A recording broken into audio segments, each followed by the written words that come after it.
Hello दोस्तों, welcome back to my YouTube channel. JavaScript series में आज हम लोग देखेंगे एक्सप्रेशन एंड ऑपरेटर।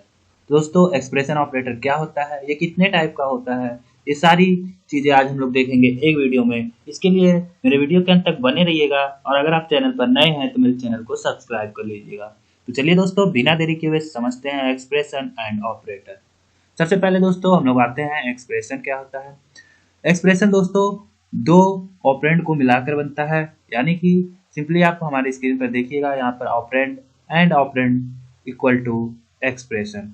दोस्तों दो ऑपरेंड के बीच कोई असाइनमेंट ऑपरेटर होता है, वही जनरेट करता है एक्सप्रेशन। आई होप दोस्तों आपको बातें समझ में आ गई होगी।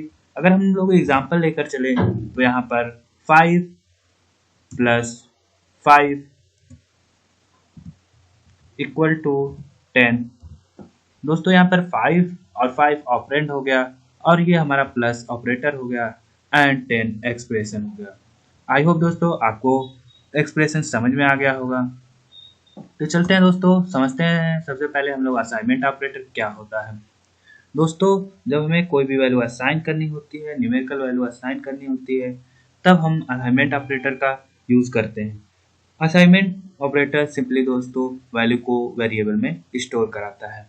फॉर एग्जांपल, अगर हमने यहाँ पर एक वेरिएबल लिया वैल एक्स, फिर दोस्तों ये इक्वल का जो साइन होता है वही होता है असाइनमेंट ऑपरेटर। एंड इसमें हम लोग वैल्यू जो लेते हैं 5। तो यहाँ पर दोस्तों एक्स में, वेरिएबल एक्स में 5 वैल्यू स्टोर हो रही है। इसको हम लोग कंसोल करा के एक बार देख लेते हैं।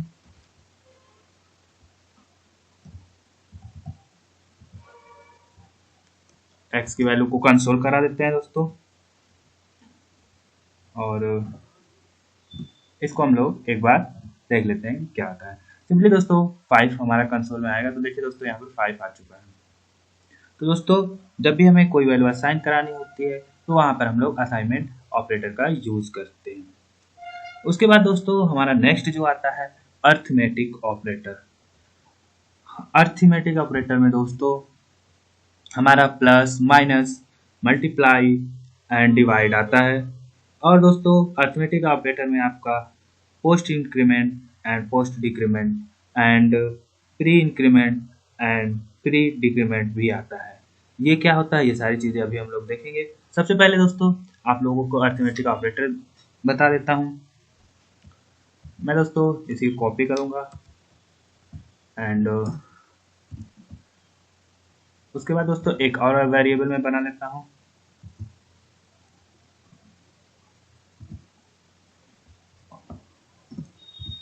एंड यहाँ पर इसको मैं y दे देता हूँ एंड यहाँ पर दोस्तों सिंपली x प्लस y कर देता हूँ। अब इसकी वैल्यू दोस्तों हमारी सिंपली 10 आएगी। देखिए दोस्तों यहाँ पर सिंपली हमारी 10 वैल्यू आ चुकी है। इस तरह दोस्तों हम लोग प्लस, यहाँ पर माइनस, मल्टीप्लाई, डिवाइड सब कराकर चेक कर सकते हैं। तो ये सारे ऑपरेटर हमारे होते हैं असाइनमेंट ऑपरेटर दोस्तों। उसके बाद दोस्तों हमारा जो नेक्स्ट आता है वो होता है post increment and pre increment, post decrement and pre decrement. तो सबसे पहले हम लोग पोस्ट वाला समझेंगे। पोस्ट दोस्तों क्या करता है, सबसे पहले वैल्यू को असाइन करता है, उसके बाद इंक्रीमेंट कराता है, यानी कि पहले वैल्यू असाइन होगी उसके बाद प्रिंट होगी।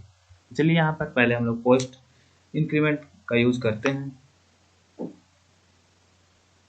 यहाँ पर x है और इसमें सिंपली मैं प्लस प्लस यूज कर लेता हूँ। तो दोस्तों अगर हमारा वेरिएबल के बाद प्लस प्लस ऑपरेटर लगा है तो वो हमारा पोस्ट इंक्रीमेंट हो जाता है। अगर ये पहले लगा होता तो ये हो जाता प्री इंक्रीमेंट। तो देखते हैं x की वैल्यू कितनी आई है। तो यहाँ पर दोस्तों सिंपली 6 आ चुका है। दोस्तों यहाँ पर पहले क्या हुआ होगा, पहले वैल्यू असाइन हुई होगी उसके बाद इंक्रीमेंट हुआ होगा। अब इसी को अगर मैं प्री इंक्रीमेंट करता हूँ तब देखिए क्या होगा,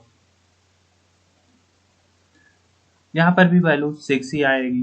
दोस्तों ये बात आपको समझ में नहीं आई होगी, बट दोस्तों इसमें क्या होता है, इसमें पहले एक वैल्यू बढ़ जाती है, यानी 5 से ये 6 हो जाता है, उसके बाद ये प्रिंट करता है। बट जब पोस्ट वाला हम लोग यूज करते थे तो उसमें क्या होता है, पहले वो x में वैल्यू असाइन हो जाती है उसके बाद इंक्रीमेंट होता है।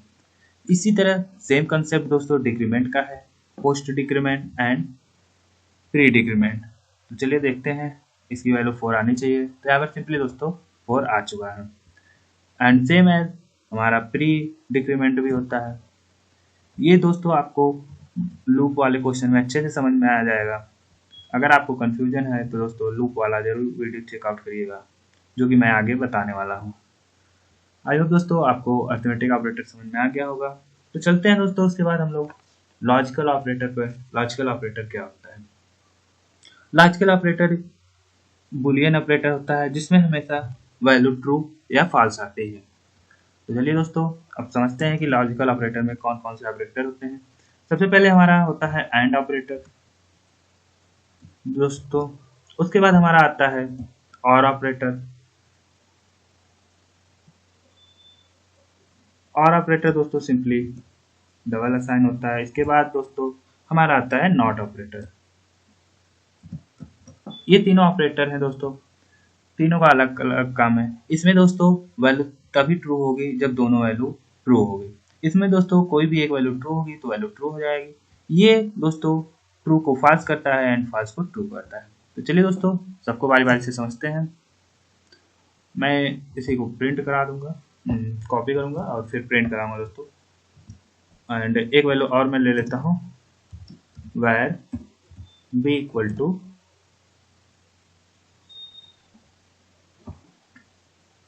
यहाँ पर दोस्तों मैं ट्रू लेता हूँ एंड यहाँ पर भी ट्रू लेता हूँ। अब सिंपली दोस्तों यहाँ पर मैं कंसोल कराऊंगा और देखूंगा कि इसका क्या आ रहा है, ट्रू आ रहा है या फॉल्स आ रहा है। तो यहाँ पर x and double operator b, देखते हैं दोस्तों ये क्या आ रहा है, ट्रू या फॉल्स। देखिए दोस्तों सिंपली यहाँ पे ट्रू आ चुका है। अगर मैं एंड ऑपरेटर में कोई भी एक वैल्यू फॉल्स कर देता हूँ तो वहाँ पर फॉल्स आएगा। चलिए देखते हैं फॉल्स करके। तो यहाँ पर मैंने फॉल्स लिया है तो ये सिंपली फॉल्स आएगा। देखिए दोस्तों एंड ऑपरेटर में कोई भी एक वैल्यू फॉल्स होती है तो वो फॉल्स जनरेट करता है। अब यही हम लोग यहाँ पर और ऑपरेटर यूज करते हैं और देखते हैं क्या आंसर आता है। सिंपली दोस्तों ट्रू आएगा। इसमें दोस्तों ये फॉल्स तभी होता है जब दोनों वैल्यू फॉल्स होती है। तो यहाँ पर मैं फॉल्स कर देता हूँ। अब दोस्तों इसका आंसर फॉल्स आएगा। देखिए दोस्तों सिंपली यहाँ पर फॉल्स आ चुका है। इसके बाद दोस्तों हमारा आता है नॉट ऑपरेटर। यहाँ पर दोस्तों x की वैल्यू फॉल्स है। अब यहाँ पर मैं नॉट ऑपरेटर का यूज करता हूँ और देखता हूँ इफेक्ट क्या होता है। सिंपली दोस्तों यहाँ पर ट्रू आ जाएगा हमारा। तो देखिए दोस्तों सिंपली यहाँ पर ट्रू आ चुका है, यानी ये क्या करता है, फॉल्स को ट्रू, ट्रू को फॉल्स कर देता है। उसके बाद दोस्तों हमारा नेक्स्ट जो है स्ट्रिंग ऑपरेटर है। स्ट्रिंग ऑपरेटर दोस्तों आपको मैंने पहले ही बता चुका हूँ। स्ट्रिंग कॉन्केटेनेशन वाला पार्ट ही स्ट्रिंग ऑपरेटर में आता है। अगर आपने वो वीडियो नहीं देखी है तो एक बार जरूर चेकआउट कर लीजिएगा जावास्क्रिप्ट वाली प्लेलिस्ट को। चलिए फिर भी मैं एक बार बता ही देता हूँ।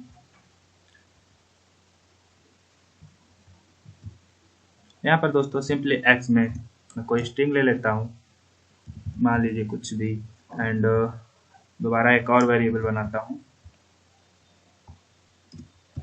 एंड यहाँ पर हम कुछ भी ऐसे एंड इसको चेंज कर देता हूँ डी में मान लीजिए। एंड अब यहाँ पर दोस्तों सिंपली कॉन्केटिनेट कर देंगे, यानी कि x प्लस डी। अब इसका आंसर दोस्तों सिंपली दोनों कॉन्केटिनेट होके आ जाएगा, यानी दोनों एक साथ जुड़ के आ जाएगा। यही दोस्तों हमारा होता है स्ट्रिंग ऑपरेशन। कहीं कहीं दोस्तों इसको हम लोग वेरिएबल बनाकर भी यूज कर लेते हैं। उसके बाद दोस्तों हमारा नेक्स्ट जो आता है कंडीशनल ऑपरेटर।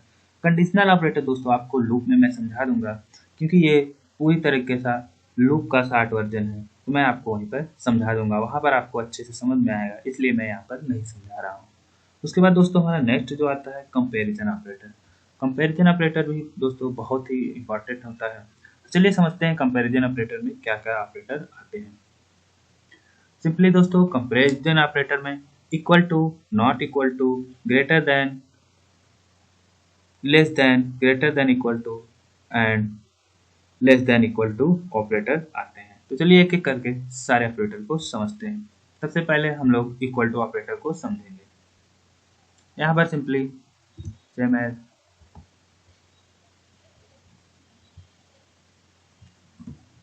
मैं यहाँ x की वैल्यू 9 लेता हूँ एंड वेर y की वैल्यू 10 लेता हूँ। एंड दोस्तों इसको कंसोल करा दूंगा।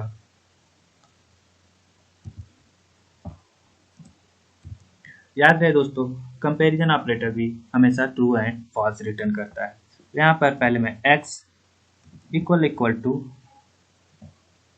y। अब देखते हैं दोस्तों क्या x y के बराबर है। अगर ये सही होगा तो हमारा बुलियन रिटर्न करेगा, यानी ट्रू एंड या फॉल्स रिटर्न करेगा। देखते हैं, अगर सही होगा तो ट्रू और गलत होगा तो फॉल्स। सिंपली दोस्तों यहाँ पर गलत है तो फॉल्स ही इसे करना चाहिए दोस्तों। तो देखिए सिंपली इसने फॉल्स ही रिटर्न किया है। इसी तरह दोस्तों अगर हम x की वैल्यू 10 कर देते हैं तो ये ट्रू रिटर्न करेगा। तो देखते हैं दोस्तों, सिंपली इसने ट्रू रिटर्न किया हुआ है। उसके बाद दोस्तों हमारा जो नेक्स्ट आता है वो नॉट इक्वल टू का आता है। सिंपली हम यहाँ पर 9 रहने देते हैं और x के आगे हम लोग नॉट लगा देते हैं। तो यानी x के यहाँ पर x की वैल्यू हमने हटा दी थी। ओके दोस्तों, अब चेक करते हैं। तो देखिए दोस्तों सिंपली ये फॉल्स आ चुका है। ये फॉल्स क्यों आया है दोस्तों? क्योंकि x इक्वल नहीं है y के, ये बात ट्रू है और इसको इसने नॉट इक्वल को मैंने पहले ही बताया था, सॉरी दोस्तों नॉट ऑपरेटर को मैंने पहले ही बताया था, ये उसका उल्टा कर देता है। दोस्तों अगर आपको कंफ्यूजन हो रहा है तो मैं इक्वल करके दिखाता हूँ। दोस्तों अगर इक्वल करते हैं तो ये वैल्यू ट्रू आनी चाहिए, बट ये क्या करेगा, यहाँ पर आपने नॉट ऑपरेटर यूज़ किया है तो ये क्या कर देगा, इसको फॉल्स कर देगा। तो चलिए देखते हैं आंसर इसका। देखिए दोस्तों सिंपली ये फॉल्स आ चुका है। तो आप नॉट इक्वल टू भी यूज़ कर सकते हैं। उसके बाद दोस्तों हमारा ग्रेटर वाला आता है। तो देखते हैं ग्रेटर ऑपरेटर कैसे काम करता है।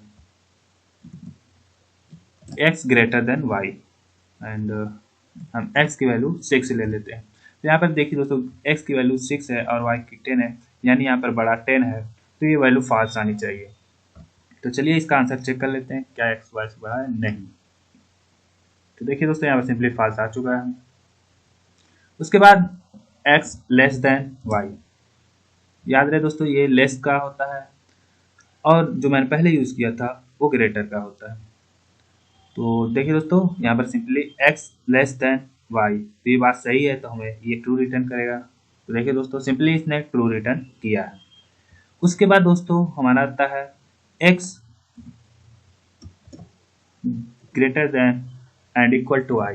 ये दोस्तों या तो x की वैल्यू इससे बड़ी हो या इक्वल हो, तब भी ये क्या करेगा, ट्रू रिटर्न करेगा। तो दोस्तों यहाँ पर ये बात गलत है तो ये क्या करेगा, सिंपली फॉल्स रिटर्न कर देगा। तो देखिए दोस्तों यहाँ पर फॉल्स रिटर्न कर दिया है। एंड सेम है दोस्तों लेस देन वाले में भी, लेस देन इक्वल टू वाले में भी यही हुआ, या तो इससे लेस हो या बराबर हो तब भी ये क्या करेगा, हमारा ट्रू रिटर्न करेगा। अब दोस्तों अगर मैं यहाँ पर 10 लेता हूँ तब भी देखिए दोस्तों ये ट्रू रिटर्न करेगा और दोनों वाले में ये सेम ही रहेगा, लेस देन वाले में एंड इक्वल टू वाले में। देखिए दोस्तों दोनों में इसने ट्रू ही रिटर्न किया है। बट अगर हम इक्वल टू हटा देते हैं, अब देखिए दोस्तों इसका आंसर क्या आता है। देखिए दोस्तों सिंपली इसने फॉल्स रिटर्न किया है और यहाँ पर अगर मैं देखिए दोस्तों दोनों में इसने फॉल्स रिटर्न किया है, यानी x की वैल्यू y के बराबर ही है। आई होप दोस्तों ये बातें आपको समझ में आई होगी। एक दोस्तों लास्ट में ट्रिकी क्वेश्चन है जो कि अक्सर इंटरव्यू में पूछ ही दिया जाता है कि अगर हम कहीं पे इक्वल टू y लिखते हैं एंड